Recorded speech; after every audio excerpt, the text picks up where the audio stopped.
Back to the hotline we go. A gentleman that will be driving in the NASCAR Nationwide Series and also getting ready to play in some dirt tonight in the Prelude to the Dream. Jason Leffler in the house. Hello, Jason. Hey, what's happening? Hey, Jason. I'm sorry I left off the entry list there when I had that little story. You're going to be running around in Eldora tonight. It's going to be like old times for you. Yeah, it'll be cool. It was kind of a last-minute deal, but it's an honor to be invited to that thing. It's a cool. Obviously, we know all about it, but it's such a great race and raises a lot of money for some good charities over the years. So it's cool. I'm really pumped up about it. We always talk about your open wheel and your extracurricular racing activity be in sprint cars and all that, but now you drive a late model on dirt. Do you have any late model experience, especially on dirt? I've driven them a couple times, and I'm driving Chris Wall's car, which he races for a living. He's real, he's a good racer, and so this is probably the best car I've ever driven. So it'll be kind of nice. My biggest concern is making sure I can reach the pedals because those cars, to be honest, they're not built for little guys. So I got a seat with me, and we're taking it up there, and I'm sure we'll have to put a bunch of spacers behind it and everything. But they're a lot of fun to drive, especially anything at Eldora. It's fun, and it's just really cool. It's an honor to be a part of that race. It's turned into a pretty prestigious race, and it's just a neat deal. So I'm excited about it. Because you have a lot of laps around there, is that an advantage, or is because the race car is so different, are you kind of starting from scratch, if you will? Well, I don't know if I have a lot of laps anymore. It's been 10, probably 12 years since I've actually driven there. But, I'm familiar with the racetrack. I've watched a lot of races there. And back in the day, I participated in some. And, they're late models. A few times I have driven them. They don't act anything like a sprint car, a midget, or a dirt Silver Crown car. So they're their own animal. They may look similar because they're, sideways and shooting rooster tails and reared up. But to get them to do that in the cockpit is totally different. So it'll be fun. It'll be a lot of fun. I'm excited about it. It'll be definitely a learning experience tonight. How much time are you going to have to get your sea legs under you before you start heat races and start the main event and all that stuff? Do you know yet? It's typical Eldora fashion. We'll have a long 3-lap practice session. That's the way it's always been that way up there. When we used to go up there, the midgets and hot laps, they threw the green, the white, and the checkered, and that was it. So, there's not a whole lot of practice, but it'll be good. It'll be fun. Like I said, it's all for charity, but it's pretty competitive. I know a lot of guys have built brand new cars and they've gone testing and they're taking it serious. So, hopefully we can get going here soon. The car is good. It should be we'll be pretty competitive, I think. Good. Well, we'll be watching tonight for sure, and I understand the weather forecast is good, so we're going to go racing tonight. Yeah, you never know in the Midwest, but it should be good. Well, speaking of the Midwest, we saw you on Saturday night here at Chicagoland Speedway, and a good top 5 run for you guys in the STP 300, Jason. Yeah, it was. Obviously it turned into a little bit of a fuel mileage race, and we haven't had luck with that the last couple weeks. So we made it to the end. It was a good top 5, our best finish of the year. We took a brand new car there, and we struggled with it, getting it to react like the race car I've had the last 3 or 4 weeks. And Eddie Pardue finally got it. We got it going really good in the race, and it was nice. It was nice to get a top 5 finally. We've been running really good the past month and had nothing to show for it. And so now we're back in the game here. We just got to keep running with these top 5s and try to get back in this championship thing. We're 51 points out of the nationwide championship. That's quite a long way. So it's going to be a fight to get back there. The last month or so, like I said, we had a lot of speed, but we took ourselves right out of the championship fight. But the Great Clips Chevys have been fast, so that's the silver lining behind everything, and hopefully we'll get to victory lane here soon. When you get into a fuel mileage race, how do you go about saving fuel, and how difficult is it to try to save as much fuel as possible?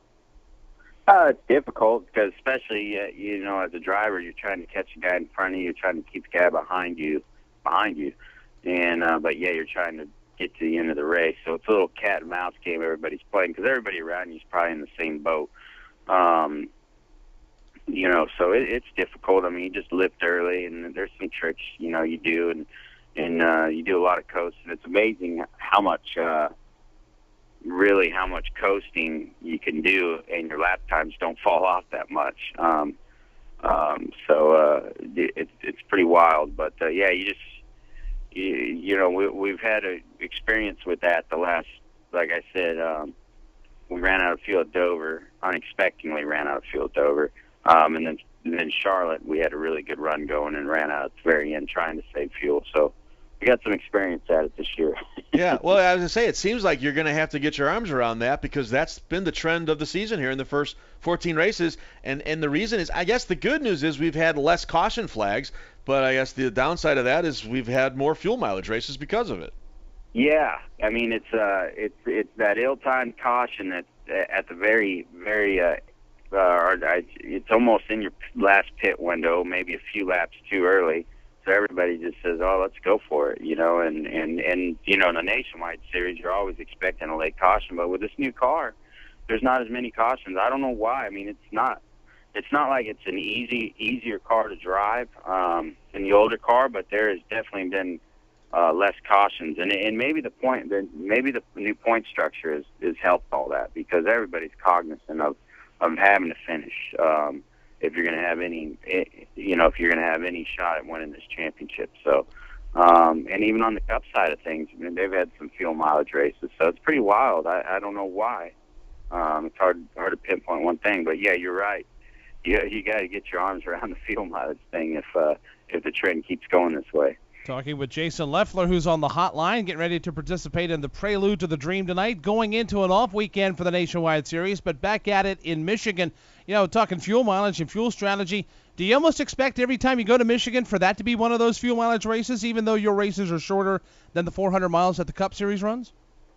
It could be. You know, it hasn't in the past. It seems like, to be honest, there's very, very few cautions at Michigan, so everybody just kind of runs through their pit cycle, you know. Like I said, it's almost that ill-timed caution that's about 5 or 6 laps too early for you to get in your last pit window that causes fuel mileage. But yeah, I mean, we're starting to expect that. You know, it seems like that's the trend. You know, engine guys, they want to lean the carburetor down, try to help your fuel mileage. The drivers, they just want more power. You know, so. You can prepare for it, but yeah, Michigan's a fun track for us. I love it. It's one of my favorite tracks. It's hot and slick, especially this time of year. There's 4 or 5 grooves. You can run right on the fence or right on the white line, and we usually have fast cars there. So I'm looking forward to running good. You're looking forward to this rest of this month. As Mike said, you guys are off this week, and then Michigan, and then Road America at the end of the month. How far ahead are you guys in terms of the preparation, and especially with the road course coming up at the end of the month? I know you guys were out testing earlier, weren't you, for that race?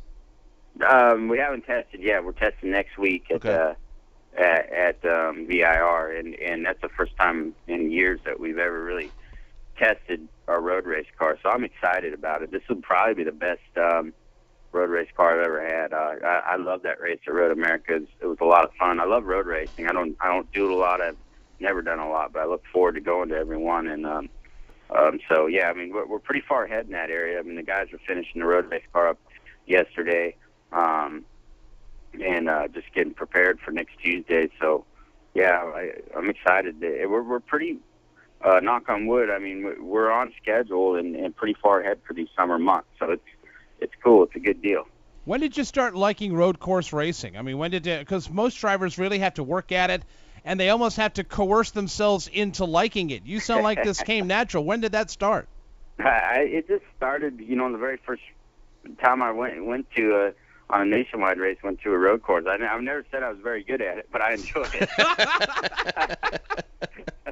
So we've had some good finishes, and we've had a lot of speed. So, last year I got I followed, Watkins Glen. I followed Jack Willenue around there, and then decided to I was going to try to pass him on the restart, and got off track and got in that huge wreck, or caused that huge wreck at Watkins Glen that took out, I don't know, maybe 10 or 15 cars. It was a big wreck there. So, yeah, sometimes I got to slow myself down, but I enjoy it. I like all the, I like all the different corners. Like the fact the car slides around a little bit, and it's hard, and it makes you really respect the road race guys. All right, so again, the car tonight you're going to be in, for those of our listeners who are going to be dialing up the Prelude, will be? It will be the number 38 Appliance Zone Chris Wall racing car.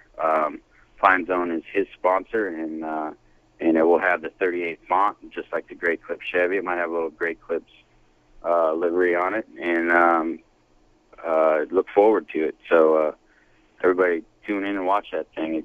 All the proceeds go to a good cause, so money's going someplace really good. Yeah, and I guess the only advice that Bagman and I could give you is don't spin out Tony Stewart. That would be about it. Yeah, I want to get invited back, right? Exactly right.